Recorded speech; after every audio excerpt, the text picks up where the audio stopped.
time as we will begin our morning together in prayer. Prayer will be led by our Student Council President, Braun Borgesi. Let us remember that we are in the holy presence of God. Loving Father, we thank you for bringing all of us together this morning for this special opportunity to listen to the three candidates for the Buffalo Mayor's office and to learn more about some of the many issues impacting our community. We pray for these three leaders and for all who serve in our government. May they always lead with compassion, a commitment to social justice, and a concern for the dignity of all people.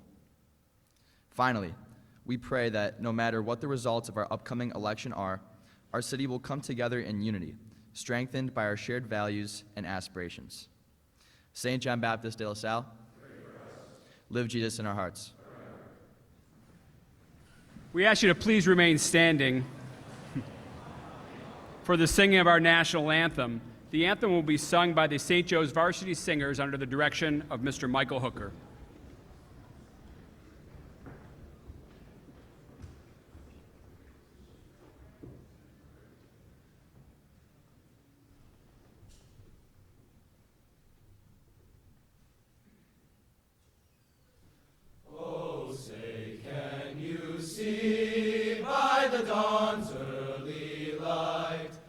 So proudly we hailed at the twilight's last gleaming, whose broad stripes and bright stars through the perilous fight, o'er the ramparts we watched were so gallantly streaming, and the rockets' red glare, the bombs bursting in air, gave proof through the night that our flag was still there.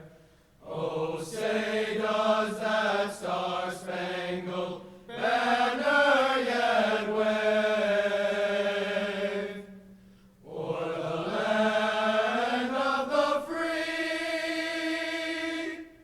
and the home of the brave.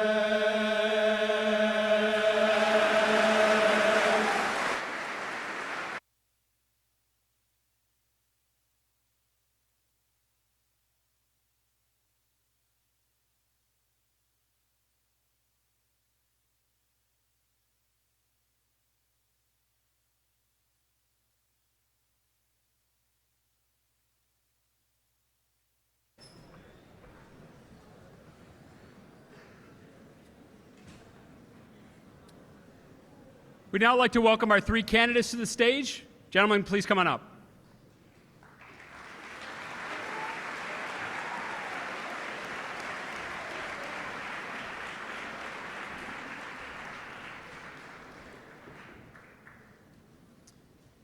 We'll take a moment to introduce each of our three candidates, starting with Mr. Michael Gaynor, the independent candidate for Buffalo Mayor.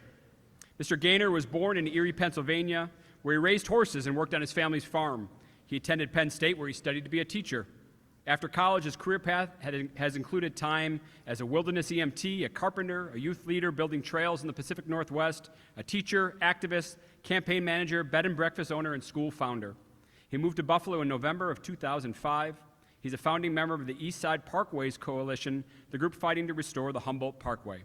He's also the president of Buffalo Reuse, a community-focused nonprofit organization that seeks to improve the quality of life in Buffalo's neighborhood. He lives in Buffalo with his three children, and this is Mr. Gaynor's first time debating at St. Joe's. Welcome to St. Joe's, Mr. Gaynor.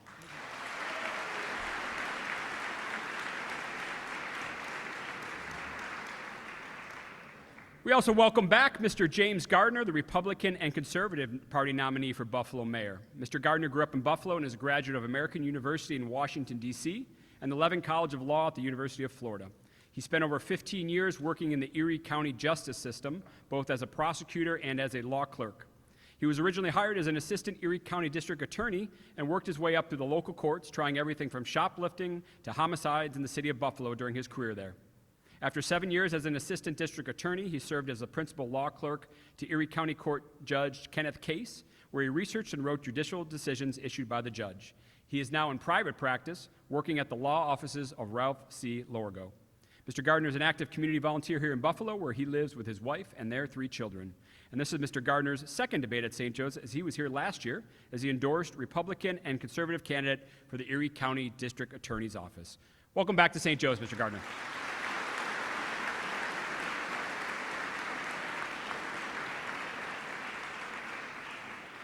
And finally, we welcome back State Senator Sean Ryan, the Democratic and Working Families Party nominee for Buffalo Mayor. Senator Ryan is a graduate of SUNY College at Fredonia and the Brooklyn Law School. His legal experience includes work for Neighborhood Legal Services and the Legal Aid Bureau of Buffalo. After serving in the New York State Assembly from 2011 to 2020, Senator Ryan was first elected to the New York State Senate in 2020. He currently represents the 61st Senate District encompassing parts of the city of Buffalo, the city of Tonawanda, the towns of Amherst, Grand Island, and Tonawanda, and the villages of Kenmore and Williamsville. He resides in the city of Buffalo with his wife, Catherine Creighton, and their 2 daughters. This is also the second time that Senator Ryan has debated at St. Joe's, and we welcome you back, Senator Ryan.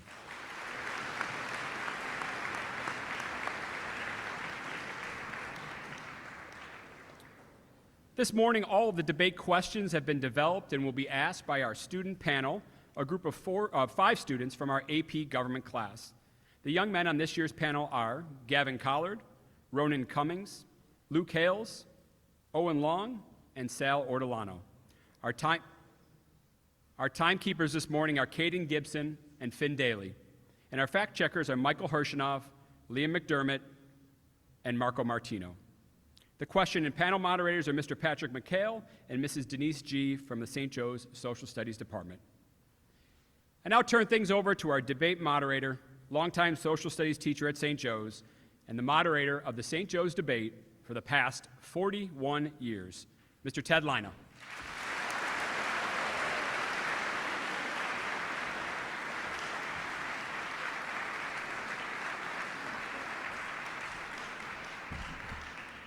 First of all, I can't believe I'm still here. There are bets on when I'm going to drop during the debate. First of all, I want to thank our candidates for taking time out of their busy schedules to be with us this morning and continue our proud tradition of political debates here at St. Joe's. In 2021, we hosted our last debate for Mayor of Buffalo. In 2022, we held a debate for New York State Senate, and Mr. Ryan participated in that debate. In 2023, we held a debate for Erie County District Attorney, and Mr. Gardner participated in that debate. The purpose of political debates has unfortunately gone by the wayside. Today we're left with primarily political posts on social media, slick political commercials that offer very little regarding ideas. As a government teacher for many years, this is extremely disappointing to me.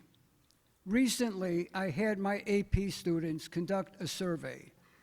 We asked a number of voters throughout Erie County to name who represents them locally in a variety of positions, such as the State Senate, the House of Representatives, and who are the candidates for Mayor of Buffalo. Unfortunately, several had no idea who the candidates were. This debate offers candidates and potential voters an opportunity to actually learn something about the issues pertinent to their particular office. So, gentlemen, thank you very much for being here this morning. And I know that you probably have not debated with an audience this large, and I know it's nerve-wracking, and I know I'm always very nervous doing this, and I work here. Very quickly, I want to go over the format of this debate, and we just went over the rules in the conference room. So we will begin with opening statements from each candidate. There's 3 candidates, so it makes it a little bit harder. I asked one if they'd be willing to drop out of the race, because if I have 2, it's easier. But they decided they would like to both remain on the ballot, and I think that's a good idea. So after their 2-minute opening statements, all right, then they will be given a question from me, and they will be given 1 minute to answer a moderator question. We will then begin with a question from our AP students on the panel. A direct question, each candidate is given 1.5 minutes for, and each candidate is given 45 seconds for a rebuttal. At the end of the direct questions, each candidate will be given, by the way, the same number of questions. They will each be given another moderator question, 1 minute, and then a closing statement by each candidate. So let's thank these 3 men for taking time out of a very hectic schedule for being here with us this morning, St. Joe's.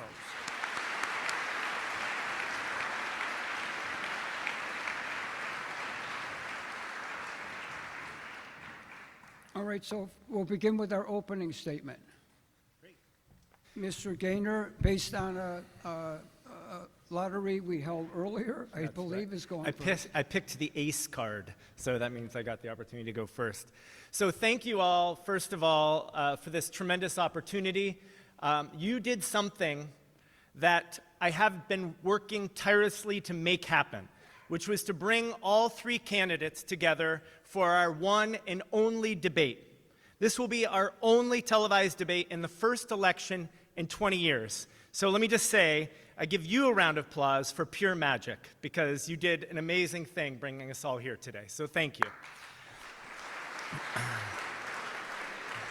I am not a politician. If you Google me and you look at some of my pictures on the internet, most of the time I've got a bandana on or work clothes or covered in sawdust. I've been a community organizer, I've been a not-for-profit manager, I've been a small business owner for the last 20 years. And I'm also someone that thinks creatively about how to solve problems.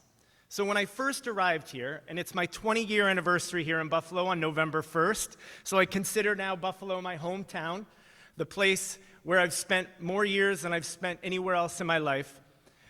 And the mayor, then Mayor Brown, the only elected mayor that I've known since I've been in Buffalo, was championing this idea to tear down 10,000 houses in 10 years. I thought to myself, there has to be a better way.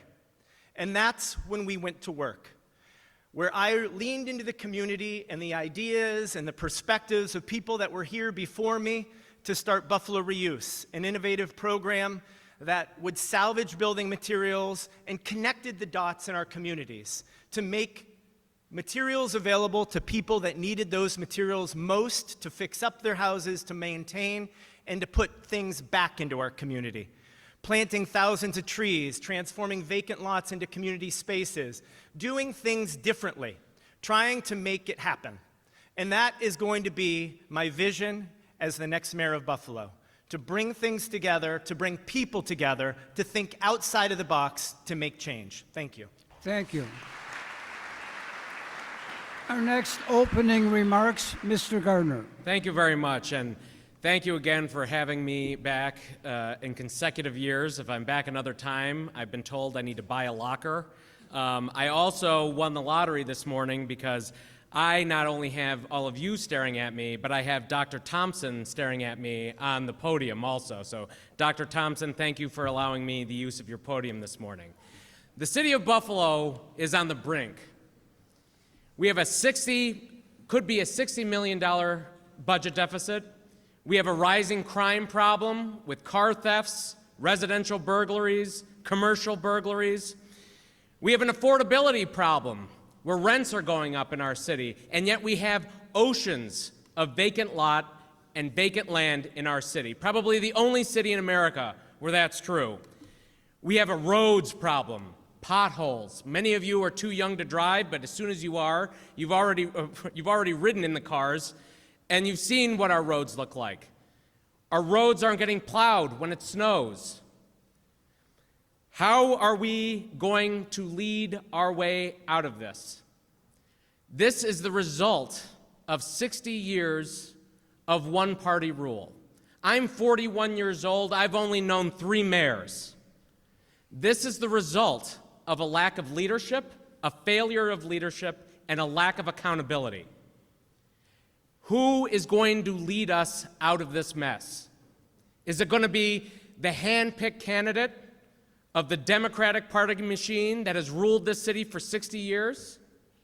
The definition of insanity, ladies and gentlemen, is doing the same thing year after year, election after election, and expecting a different result. If we do not change the way we vote, how can we ever expect anything to change? We have a tremendous opportunity here. Thank you very much. Our next opening, Mr. Ryan. Morning, everybody. I'm the son of a firefighter and a public school teacher. I learned about public service from my parents. I took that experience and became a lawyer, and as a lawyer, I worked for nonprofits. I worked in the private sector. I spent a lot of time with women and families who are facing illegal evictions, people who are victims of housing discrimination, young children with disabilities who weren't getting services from their school districts. I also did work on community redevelopment on the west side of Buffalo, and I spent some time working for Erie County, helping to form the first budgets after the red-green budget experience. I had over a 20-year career as a lawyer before I became an elected official. I served in the New York State Assembly. I've served in the New York State Senate. I have the public sector, the private sector, the governmental experience to lead the city of Buffalo. But I also have the relationships necessary with Erie County, with the state of New York, with the governor, to help move Buffalo forward. We have to be able to do two things in the city of Buffalo. We need to restore the basics, the services that should come to you without any thought.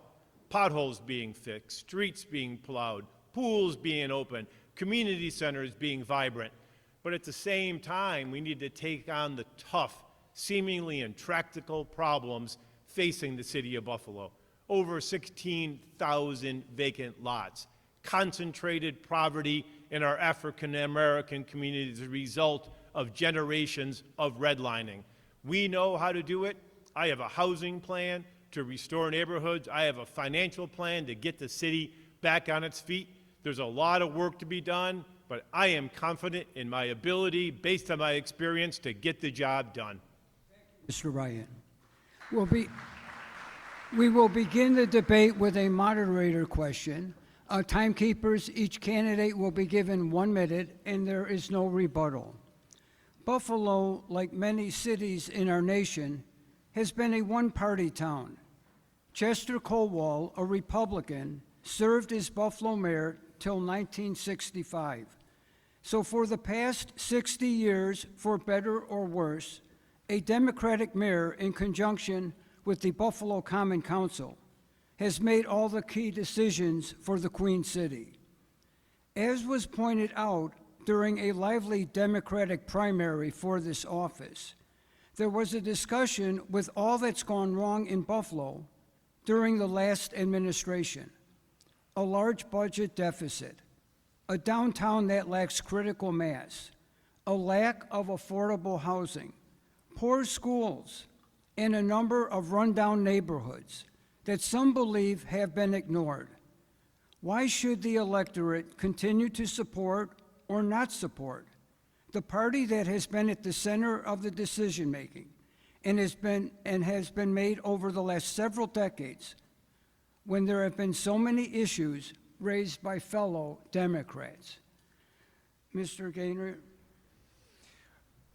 Well, my response is simple: we don't. It's not in this election a choice between Democrats or Republicans. It's not black and white. We live in a political climate right now that is more divided than ever. And what we need is a leader, is an ethos, is a culture about bringing people together that acknowledges and recognizes everyone's strength and contributions, that leverages the value of our neighborhoods, the strength of our not-for-profit communities, the prowess of our philanthropic community to get things done collaboratively. I'm an independent candidate. I started my own ballot line called Restore Buffalo in honor of the effort to restore the Humboldt Parkway. Because what I learned through that experience is that common people coming together can create transformational changes. Thank you. Thank you. Mr. Gardner. Yeah, Mr. Lena, they shouldn't. They shouldn't trust him. It's been 60 years of the same. Walk outside, drive down Genesee, drive down Broadway. Look at what one-party rule has done to this city. We used to be one of the richest cities in America. Now we're the third poorest. We lead the nation in childhood poverty. We've lost half our population. That's their track record. That's what they bring to the table. And all they've done is hand the mayor's office to the next man up. And if you read the newspaper and you listen to the news stories, that's all this election is about. It's not about who's going to deliver the best services to Buffalo. It's about rearranging the pieces on a chessboard. It's about moving up the rung on the political ladder. That's what this election is about for the Democratic Party. That's what you can expect. Another 4 years of neglect. They've had 60 years of this. Give Thank me you. 4. Give me 4. Thank you. Mr. Ryan.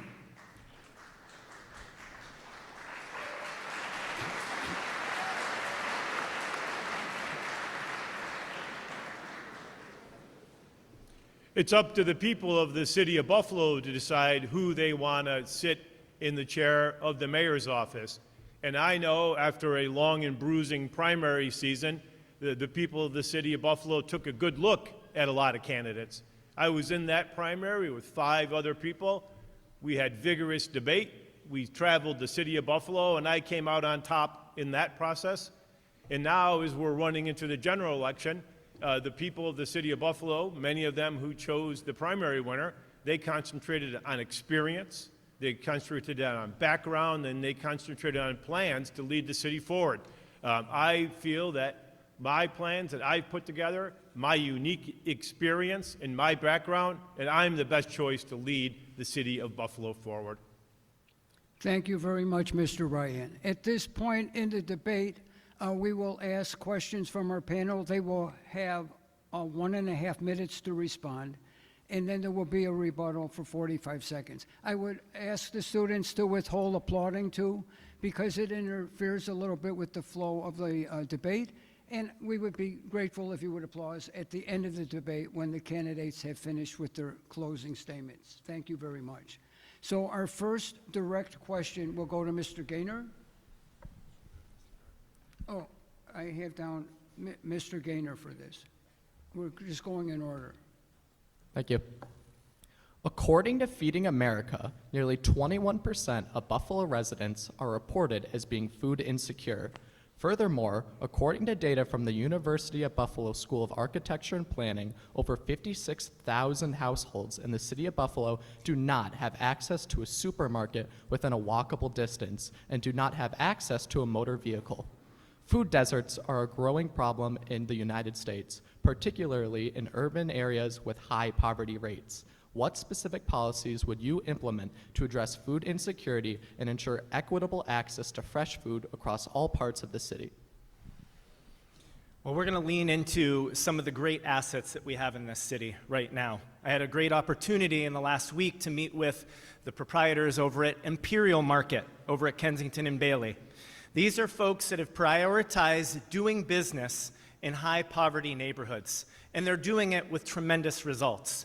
And they have a vision to expand, to take their price, the opportunities to negotiate pricing and expand that to more communities in Buffalo. But they need our support. And what can the city of Buffalo do? We can fast-track permitting and inspections. We can help identify spaces where they can utilize that and bring their low-cost services to a community. This is a Yemenis-run market that has been doing business on the east side of Buffalo for 20 years, and we would like to see them expand and support other community-supported agricultural models, like Groundworks Market Garden, that is a growing entrepreneurial venture at the corner of Leslie and Genesee in my neighborhood, not far from our store, that is transitioning vacant land into productive green space. It's doing local hiring. It has a local food market where you can come on Tuesday nights and buy local produce. And then we're going to look at how to expand pop-up markets, food markets, and corner stores like Rooted in Love on Fillmore Avenue, where they sell fresh produce directly to the neighborhood. We are entering a point right now where we need to be creative because the federal government has cut SNAP funding and we need to be better. Thank you. Your rebuttal, Mr. Gardner. Look, the issue here is generational poverty. That's what we're talking about when we're talking about food insecurity. That's that's really the heart of the issue. And the only way that we're going to lift people out of generational poverty is to give them an opportunity to build wealth. And what's the easiest way to do that? Homes. We need to build homes in the city of Buffalo, not affordable rental units like they're building down at on Perry Street or anywhere else in the city of Buffalo. That seems to be all that we're building. That seems to be all that New York State is interested in building. We need to build affordable single-family and double homes that will allow people to build the generational wealth that will permit them to lift themselves out of this generational poverty. That's how we're going to solve the food insecurity crisis. It's by lifting people out of the crushing poverty that has plagued this city for far too long. Thank you, Mr. Gardner. Mr. Ryan. I think there's a real confusion about food insecurity. While the problem's acute in the city of Buffalo, we recently expanded the free lunch program in New York State to be universal because such a high percentage of students in suburban Buffalo were eligible for those programs. So now we have a universal free lunch program throughout New York State. But that just shows you how widespread food insecurity is. And the major program helping people get food on their tables is the SNAP program, what used to be called the food stamps program. And unfortunately, the proposals that were just voted on in Washington, D.C.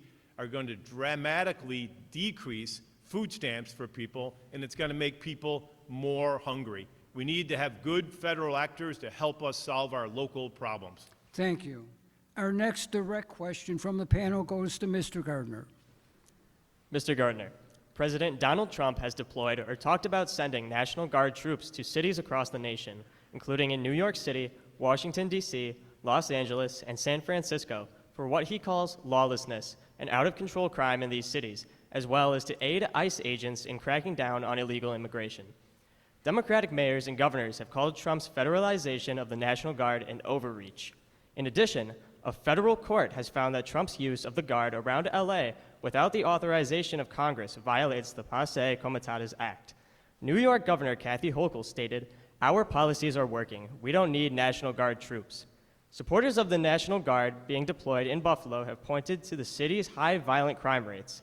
The Buffalo Police Department has reported higher rates of violent crime than the respective departments of New York City and Washington, D.C. Mr. Gardner, as mayor of Buffalo, would you support or oppose the usage of National Guard troops in the city if called for by the president? I love that question, and let me tell you why. It shows the hypocrisy of Kathy Hochul. She's going out there saying that we don't need the National Guard in New York State. And what did she do in New York City last year and the year before? Put the National Guard in the New York City subway system because she knew then what every New York City resident knows is that the subways are dangerous. She deployed the National Guard to New York City. She invoked that ability to protect citizens in New York City. If that opportunity is available to me as the mayor of Buffalo to help tap into additional resources to make our city safer, you bet I'm going to avail myself of it. If it's good enough for New York City by Kathy Hochul, it's going to be good enough for the city of Buffalo under James Gardner. We have, as your question directly alluded to, we have a crime problem. Part of that crime problem is people don't feel safe. There's a perception of insecurity, a perception of a public safety disaster. And how do we address it? It's through visibility. If people see officers on the beat, if people see officers in neighborhoods, they know that's going to, one, build trust between those citizens and those law enforcement officers, and it's going to give people a sense of security. I'm not in favor of calling in a SWAT team to hold down entire neighborhoods. But if the federal government is willing to give us additional resources to make our city safer, I'm grabbing it with both hands. Thank you. Mr. Ryan, your rebuttal. Here's how it's supposed to work. If a city is facing unrest or natural disaster, the city calls the governor and says, can you help us to send New York State National Guard troops here? But here's how it is working. It's Republican MAGA nonsense where the President of the United States is sending Guard troops from different states to other states over the objections of their governors without any input from the locals to patrol their streets. Never happened in America. It's pure political theater. If the federal government wants to send resources to Buffalo, I would welcome those resources to help fix our roads, to help fix our sewers and water systems, to help feed our hungry families. There is a lot the federal government could do for the city of Buffalo. Sending troops here is not one of them. Thank you very much. Mr. Gaynor, your rebuttal.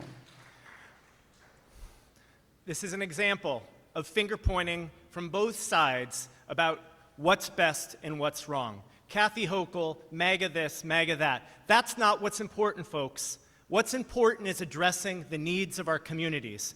What are our small businesses here in Buffalo saying? What are our community residents here saying? What they want are safe communities. What our young people need are opportunities in mentoring. I've had the opportunity to work with young people that many people label as the bad kids, the ones that are out there creating troubles in our neighborhoods. And what we need to do is create opportunities for them. I support the idea of more foot patrols in our neighborhoods, but I also support more community services and more community service personnel in our neighborhoods, addressing social service issues. Thank you. Our next direct question goes to Mr. Ryan. Mr. Ryan, in 2019, New York eliminated cash bail and pretrial detention for most misdemeanors and nonviolent felonies, requiring judges to impose the least restrictive release conditions and without considering public safety risk.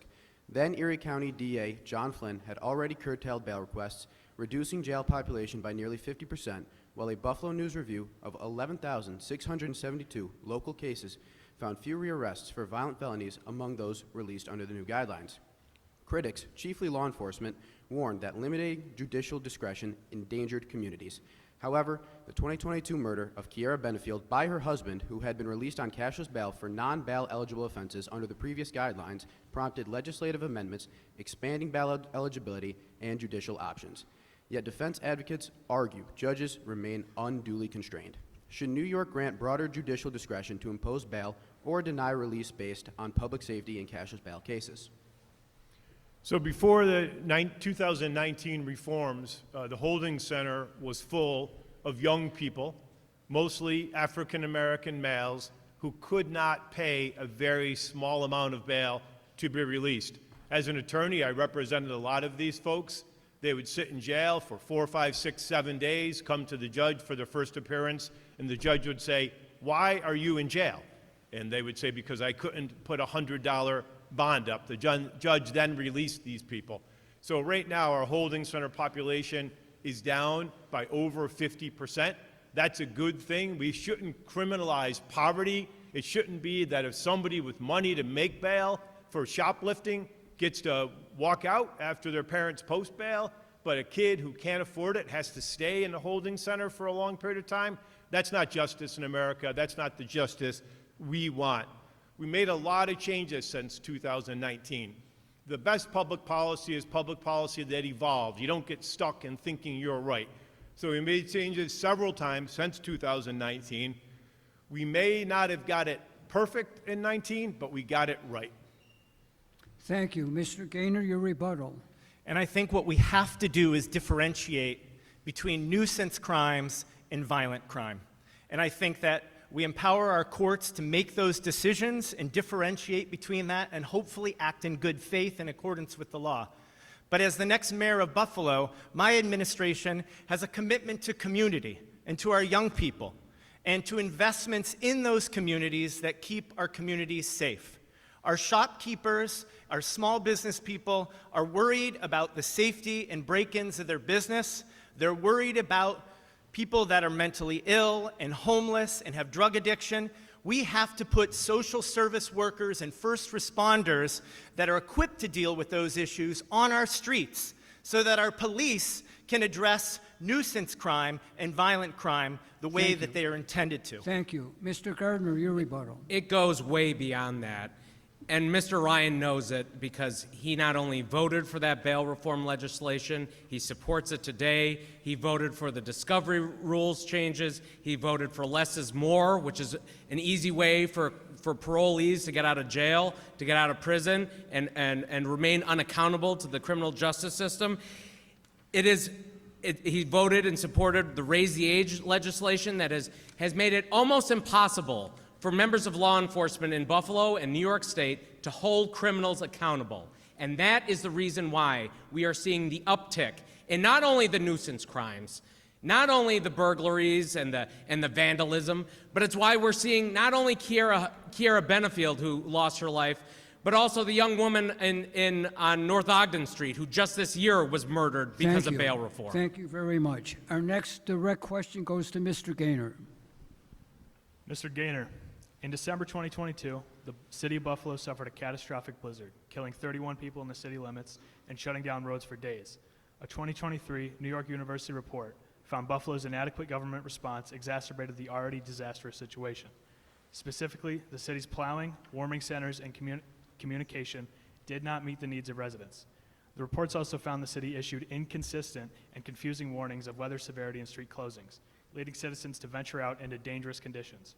What do you think were the biggest mistakes during the blizzard, and what steps would you take to prevent them from occurring again? I think it's a combination of prevention and intervention. And we have to be proactive in our response. We need to make sure that there is salt accumulations and stocks in store for our storms. We need to make sure we have equipment ready to go and that's out there early and often when there's a storm. And then we need supportive services for our community to make sure that people have cover, that have protection from the elements. And then our first responders can appropriately respond to those. I was the son of the superintendent of highways in Erie, Pennsylvania. I spent time on plows. I spent time in inclement weather. And it is a systematic approach to how we facilitate city services to ensure that we are proactive and that we're getting the job done to keep our neighborhoods safe, so that every resident has a place to take cover, to get support, and it's what my administration is about. It's about creating a culture of care, where we take care of every resident in our community, regardless of their neighborhood, regardless of their community that they live in, regardless of their church or affiliation. We take care of everyone. I don't care if you voted for me, if you're a Democrat, if you're a Republican. We solve problems together. Thank you. Mr. Gardner, your rebuttal. Yeah, it's a lack of leadership.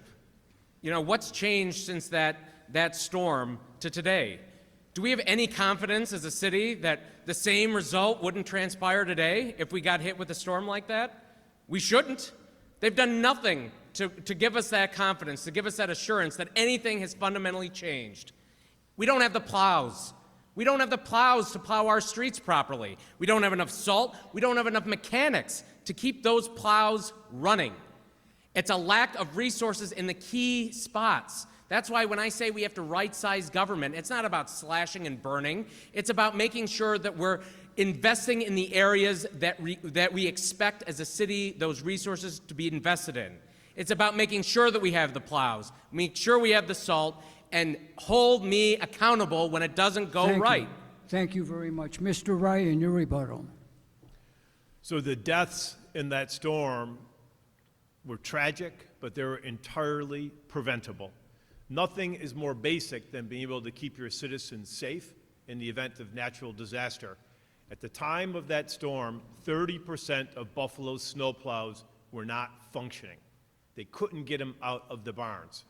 I represent Tonawanda, Amherst, Grand Island, areas that got more snow during that storm. No one died in those communities. No one died in those communities because the plows were able to get to people. National Grid was able to come in and restore power. Ambulances were able to come in to help people who are in medical need. National Grid had people stationed on the borders of the city of Buffalo waiting to come in to restore power. It took days and days to get in because the city could not perform one of the basic functions, and that is plowing its Thank you. streets. Thank you very much. Our next direct question, Mr. Gardner. Earlier this year, Mayor Scanlon's administration uncovered a structural deficit of more than $70 million for the 2025 to 2026 fiscal year, stemming in part from years of flat property tax rates and rising fixed costs. The adopted budget limited overtime funding, deferred wage increases from understaffed police and fire departments, and capped health insurance growth at levels well below national averages. Projections now suggest next year's deficit may decline to $25.7 million, though the Buffalo Fiscal Stability Authority warns that multiple years of property tax increases may be needed to achieve long-term balance. Meanwhile, Erie County Executive Mark Poloncarz has cautioned that President Trump's One Big Beautiful Bill Act passed this summer could further strain local budgets by reducing federal support to counties and cities across western New York. If elected mayor, how would you manage Buffalo's ongoing budget challenges transparently and responsibly while preparing the city for the potential economic effects of these new federal policies? So, the reason that we're in the budget mess that we're in is because the city of Buffalo has a spending problem. Expenses have grown. It's not just rising fixed costs. Expenses have grown 30% over the past 2 years that we have audited numbers for, and a lot of that is in patronage jobs.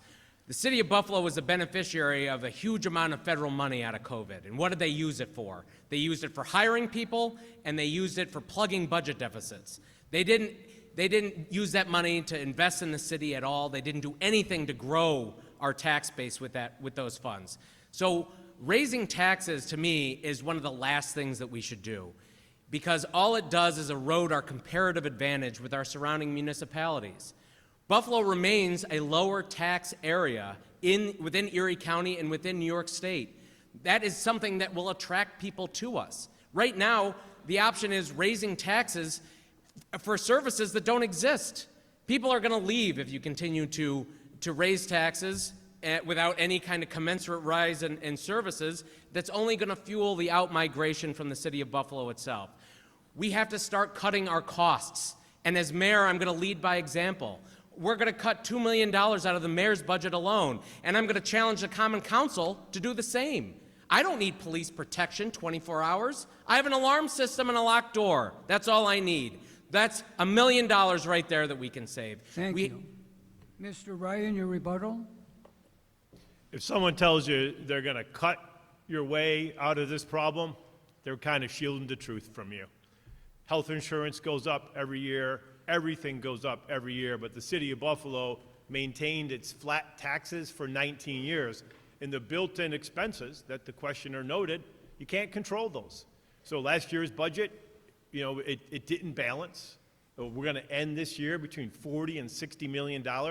Taking $2 million out of one budget, okay, where's your other $38 million come from?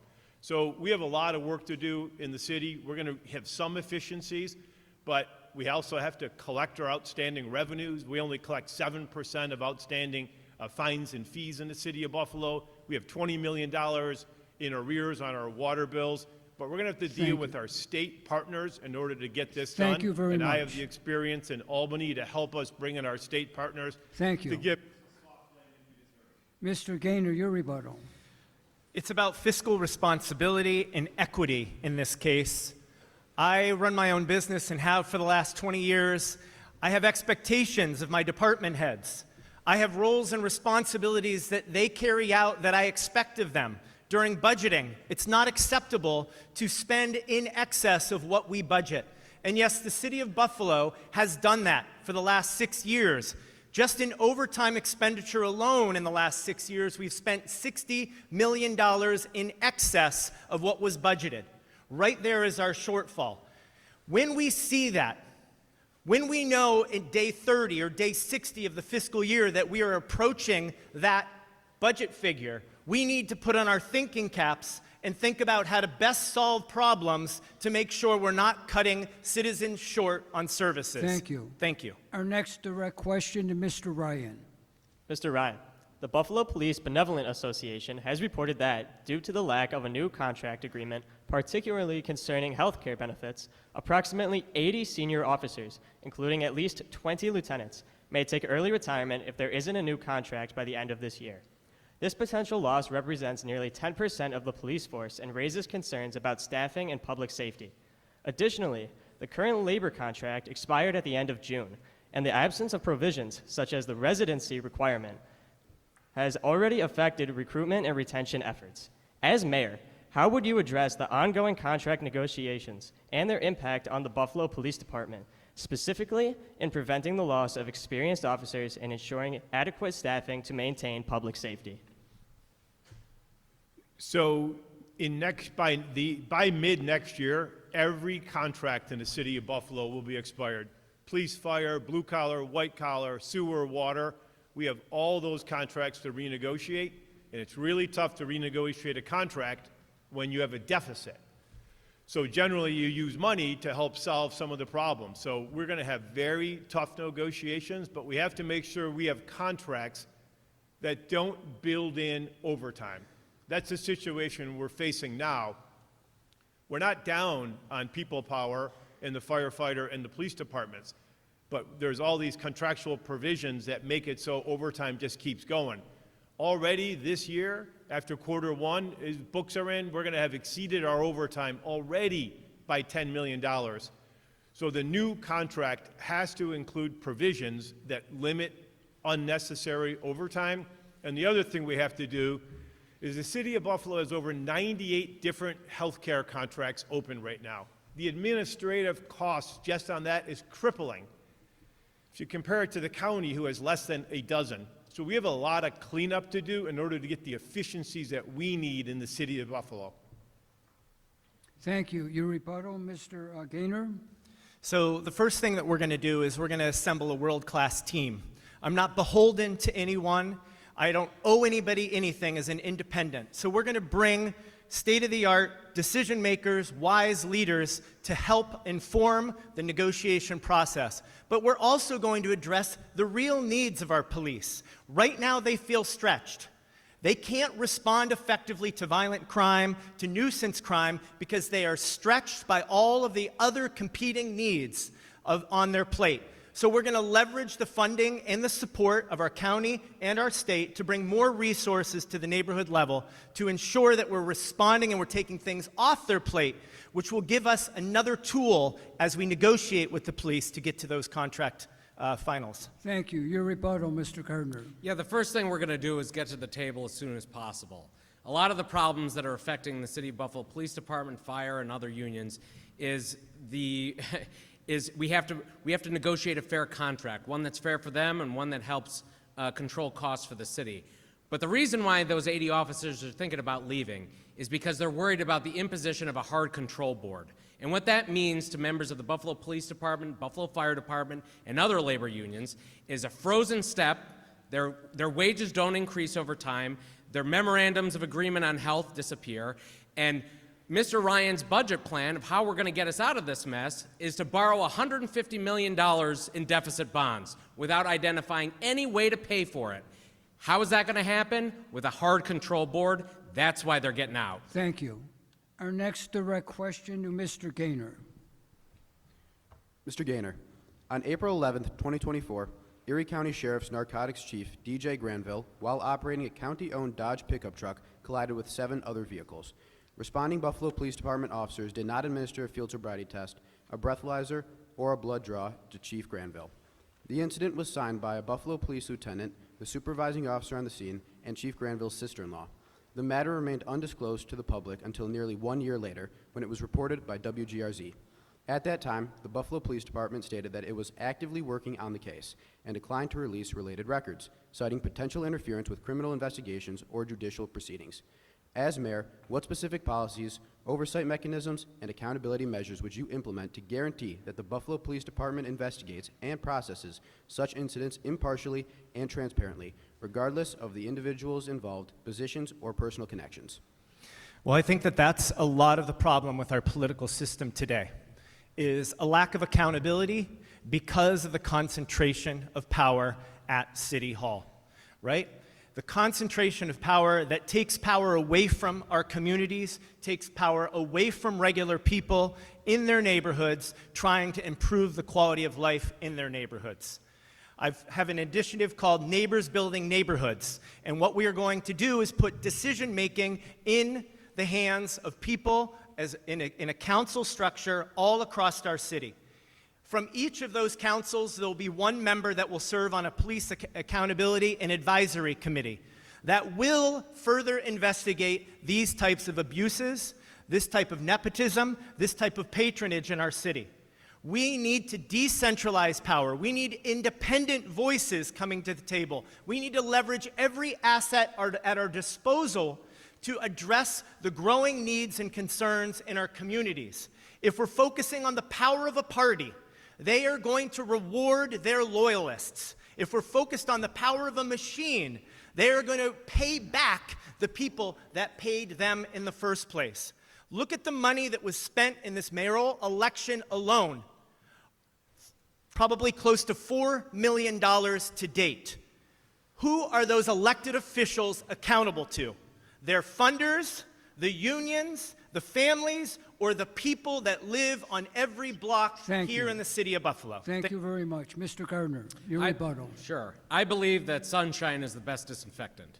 You got to be open, you got to be transparent. People will not tolerate a justice system that two different justice systems, one for police officers and one for everyone else. As a city employee, whether you're a member of the Buffalo Police Department or Buffalo Fire Department, you're going to be held to a higher standard. I can promise you that. But when it comes to the police in particular, it has never been easier to hold officers accountable. They all wear body camera. It happens in real time. We have video footage. It's never been easier to figure out whether an officer made a mistake or to exonerate an officer that's been falsely accused. And I'll work with the Buffalo Police Department and other departments to make sure that we review that footage in a timely fashion and we disclose it to the public where appropriate. Thank you. Your rebuttal, Mr. Ryan.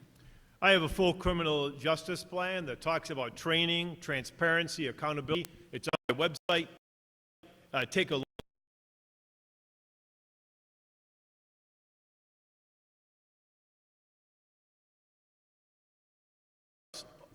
Officer was not held accountable. The Buffalo police who responded were not held accountable. The sheriff's deputy was not treated like any other citizen who got into that accident. And the Buffalo police did not respond to that person like he was any other person. That destroys the community's confidence and faith in the police department. And transparency obviously wasn't hit. Sure, there's body cameras, but if they're not turned on, they're not helpful. Thank you. And if you try to bury these things out of the press's eyes, this only came to Thank you very much. because the news station covered. Thank you. By the way, so each candidate gets the same number of questions. This was your last direct question, and each of you will be given another direct question before we go to closing remarks, okay? So our next direct question goes to Mr. Gardner. Mr. Gardner, Channel 7 reports that there is a crisis of affordability in housing in Western New York, with the cost of homes and rent increasing in 2024. According to the U.S. Department of Housing and Urban Development, the majority of Buffalo's tenants have trouble paying their rent. 15% of homeowners and 42% of renters spent more than a third of their income on housing in 2024. This has a real impact on home ownership.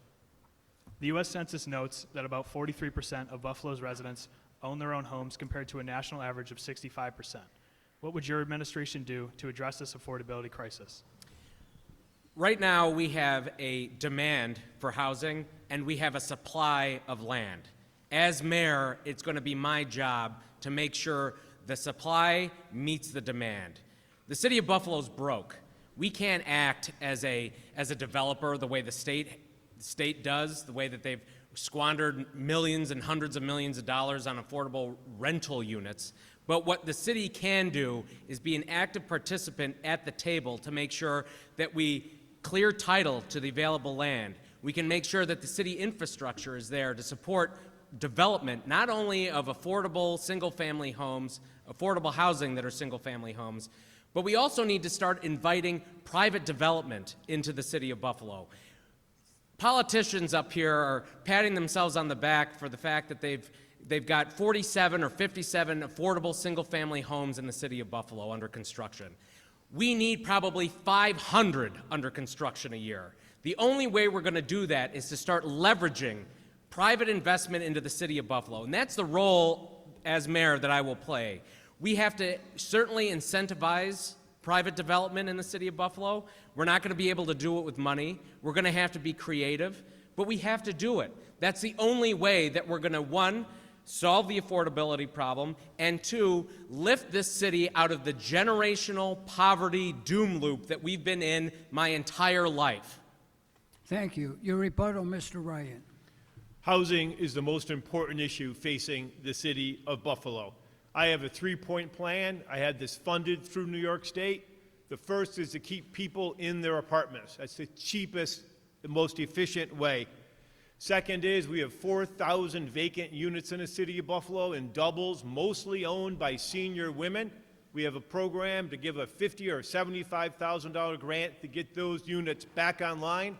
More supply reduces costs, and most importantly and final, we have a program funded to build new singles and doubles on vacant lots throughout the city of Buffalo that'll be affordable to people making between $40,000 and $90,000 a year.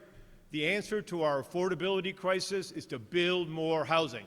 Thank you. Your rebuttal, Mr. Gaynor. We have to build more housing, but we also have to address the needs of the housing that is already here in the city. Landlords that have been able to maintain vacant structures for decades. We need immediate investments in that. Those are the shortest path to address our housing crisis.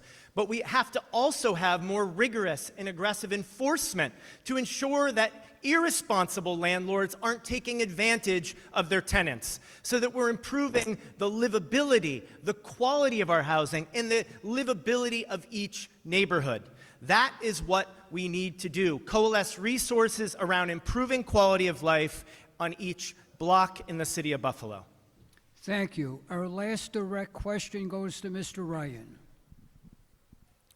The 2025 mayoral race follows nearly 2 decades under former Mayor Byron Brown, who became Buffalo's longest-serving mayor after winning 5 terms. This long period in office is frequently used by critics as an argument for limits on the number of years one elected official can stay in office in City Hall. Without term limits, politicians can hold on to office for decades, focusing more on elections than the people. To combat this, New York City and Syracuse have limited the number of terms one person can serve as mayor. Reformers see term limits as a way to increase accountability in city government and end what they see as entrenched political dynasties. Mr. Ryan, do you support term limits for mayor, and how can voters trust that the government stays accountable if without them? We all like the framers of the Constitution, and they all talk about people being elected by their peers.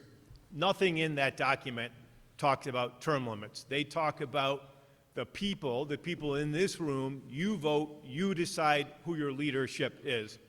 Term limits, the whole argument has run hot and cold over the years, but I'll tell you this, New York City would have been a heck of a lot better with one more term of Michael Bloomberg, and Syracuse would be a heck of a lot better with one more term of Ben Walsh. So there's examples of good long-term leadership, there's examples of bad long-term leadership, but there's also a lot of examples of very good leaders in cities having their time cut short because of arbitrary term limits. Thank you. Your rebuttal, Mr. Gaynor. We will work every day to pass term limits in the state of New York and in the city of Buffalo, because when people are allowed to stay in office for 20 years, it limits people's participation and voice and stake in government and decision-making. 98% of the elections in the city of Buffalo, that's 126 elections, were won by incumbents. The Democratic Party has a stranglehold on this city. We need to open the doors to more people. We need open primaries to allow more third-party independent people to get involved in the electoral process, to restore hope in our democratic system so that more people are engaged in decision-making, before more people believe that their voice matters. Thank you. Your rebuttal, Mr. Gardner. I don't think there could have been a less surprising answer from the Democratic nominee to the mayoralty of the city of Buffalo that he's against term limits. Of course we need term limits. The best example of it is to walk outside. Look at the city of Buffalo. Look at what 60 years of one-party rule has given us. That's why you need, we're a poster child for term limits. We need any and all available options, creativity, infusions of new ideas and new blood to get us out of this cyclical doom loop that the city of Buffalo has been on for the past 60 years. I will do work every day to make sure that we have term limits. I think it's a fantastic idea. I think that's how we, in the face of single-party rule, that's the only way we can achieve accountability.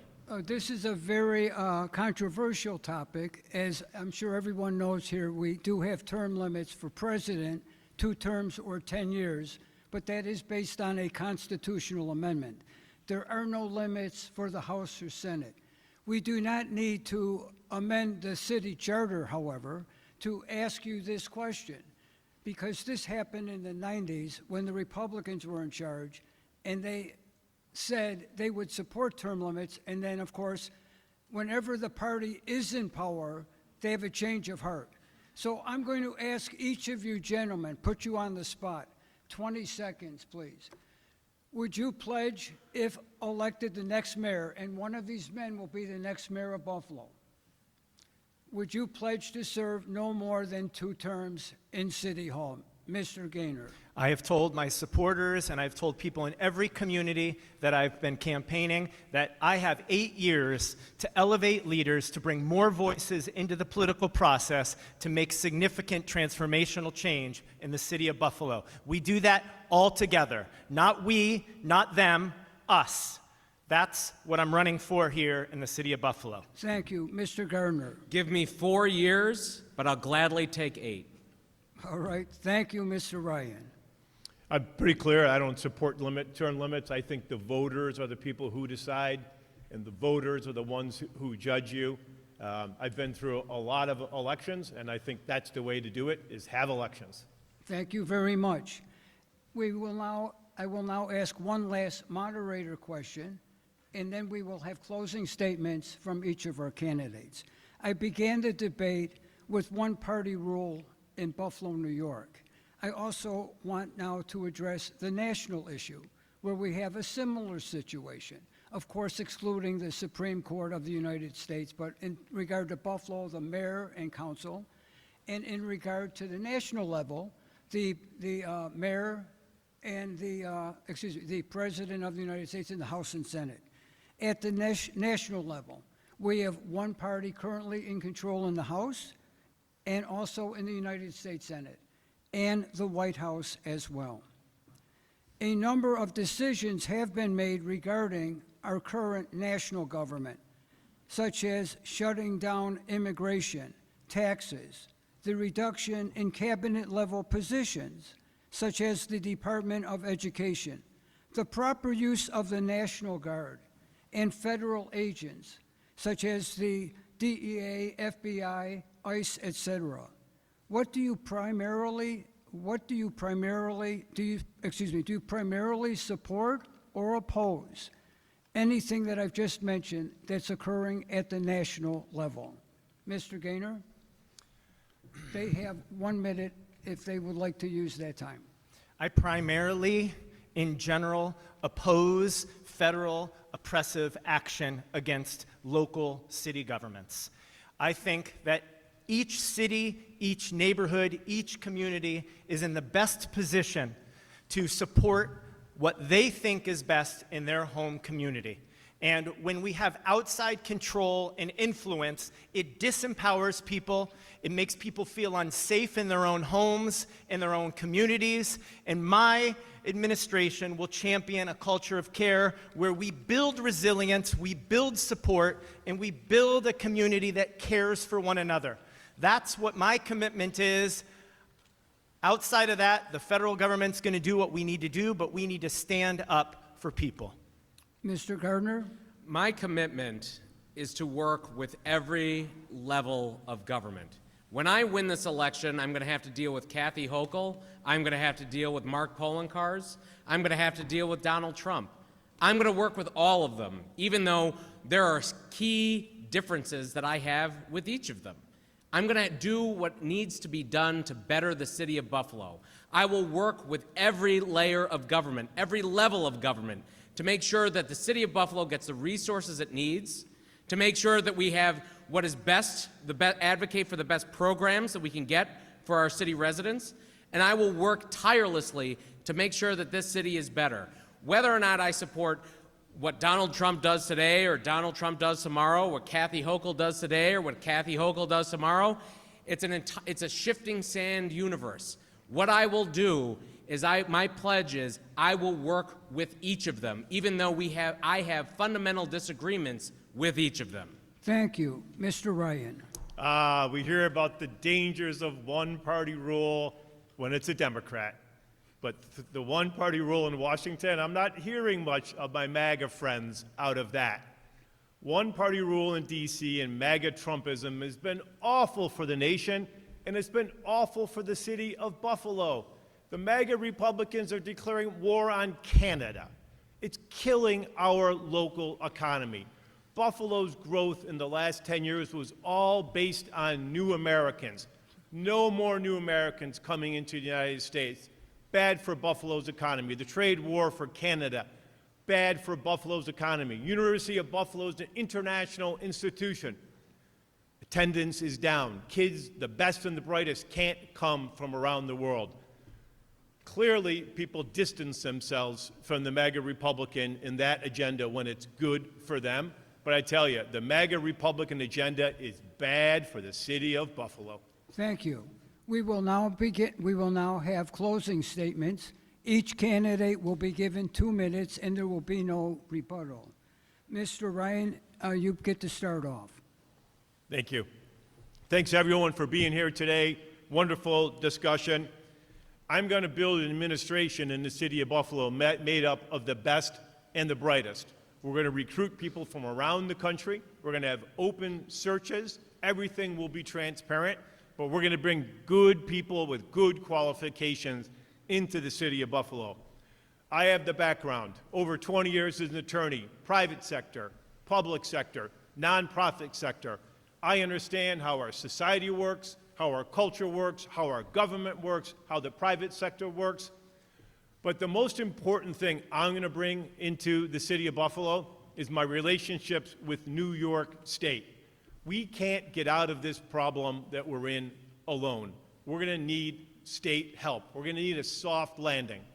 I served in the Assembly. I have good relationships there. I serve in the Senate now. I have good relationships there. I know Tom DiNapoli. We're going to bring him in to help us look at our books and have a good relationship with the governor. We're going to need those helps on every local and state level to help Buffalo out of this problem. I have those relationships, and I'm going to be the one who leads Buffalo to a brighter future because, after all, Buffalo deserves better. Thank you. Mr. Gardner, your closing. Sean Ryan just gave you a laundry list of everybody that he knows in Albany because he's been there for 15 years. Why hasn't he done it now? Why hasn't he done it before? Where has this help been? State direct funding to the city of Buffalo has remained flat for the past 5 years, and we've got a $60 million budget deficit. He voted to send $12 billion with a B to New York City to help illegal immigration in New York City. He voted to make sure illegal immigrants get free college tuition. Free college tuition. If he has such great and powerful relationships with the people in power, Why are we in a $60 million budget deficit now? Why are we the third poorest city in America? He wants you to believe that suddenly when he gets into the mayor's office, things are going to be different. Judge him on his record. He's been in office for 15 years. What has he delivered to the city? What has his party delivered to the city? We have a choice this election. You can either vote for 60 more years of the same, or give me 4. Give me 4 to do what I say I'm going to do. Give me 4 to turn this city around, and if I don't do what I say I'm going to do, vote me out. That is the way this is supposed to work. That is how democracy is supposed to work. Thank you. Thank you. Mr. Gaynor, your closing remarks.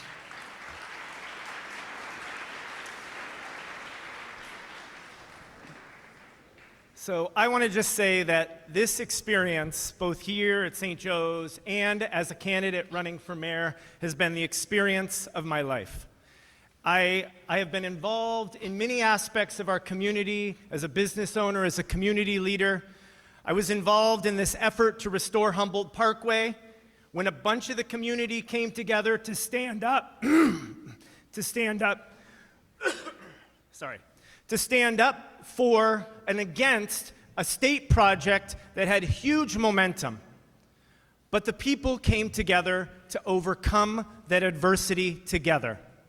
They went and they raised money and they solved the problem. They held the DOT accountable. Judge Koliakovo's decision gave our city and our community another chance. That process of people rising to take control of their communities, to exert leadership and decision-making, to give power back to communities is what my administration stands for and will be about. We need to bring more power back to neighborhoods. We need to reject a two-party system that closes doors on our communities, that closes doors to decision-making and innovation. And we need to invite more people to the table to be part of solutions that empower residents, that educate and mentor young people, that re-green our city, that get people excited and passionate and hopeful for a future where they can start a family, start a small business, be a part of something transformational. That is why I ran for office, so that I could bring voice to the neighbors in my neighborhoods that have been for 20 years neglected in this city, so that I could bring my experience as a problem solver and as an innovator and as a creative thinker to the forefront of this conversation to make long-term transformational change here in the city of Buffalo that we will all be proud of. Thank you. I want to, first of all, thank our candidates and St. Joe's. This morning I was interviewed by WBEN, and they asked Mr. Lina, how is it that you're able to get debates that the media is not able to get? You know why? You. 41 years. It didn't start out like this. What you listened to this morning is what politics is all about. The exchange of ideas, not labels. So I want to thank you, and I want to thank each of our candidates. And before we present them with a small token of our appreciation, Mr. McHale, Mrs. Gee, myself, we're already looking at next year, I don't know who will be back, but next year we have a major statewide race. We've done pretty much every local race here, but we've never done governor of New York. Next year we have a Western New Yorker, Kathy Hochul, running for governor. I would love for St. Joe's to host a gubernatorial debate. And if not here, where would be a better place to hold it? We have 41 years of experience. So Ms. Hochul, I'm inviting you to debate here next October. We can discuss the day and the time, and I hope to see you here next October.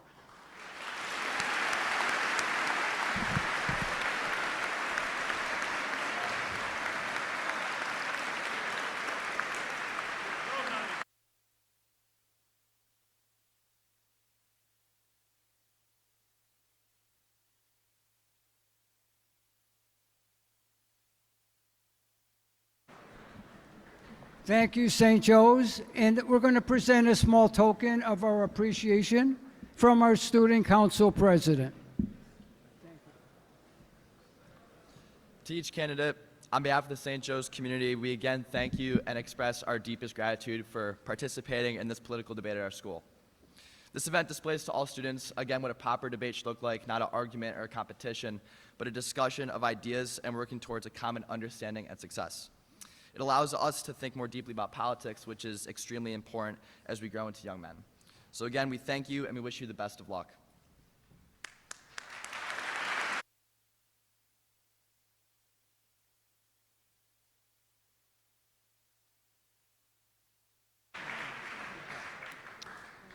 And as we close off our debate today, I'd like to give one big thank you to the man who's been leading this debate for 41 years now, Mr. Ted Lina. Thank you, Mr. Lina.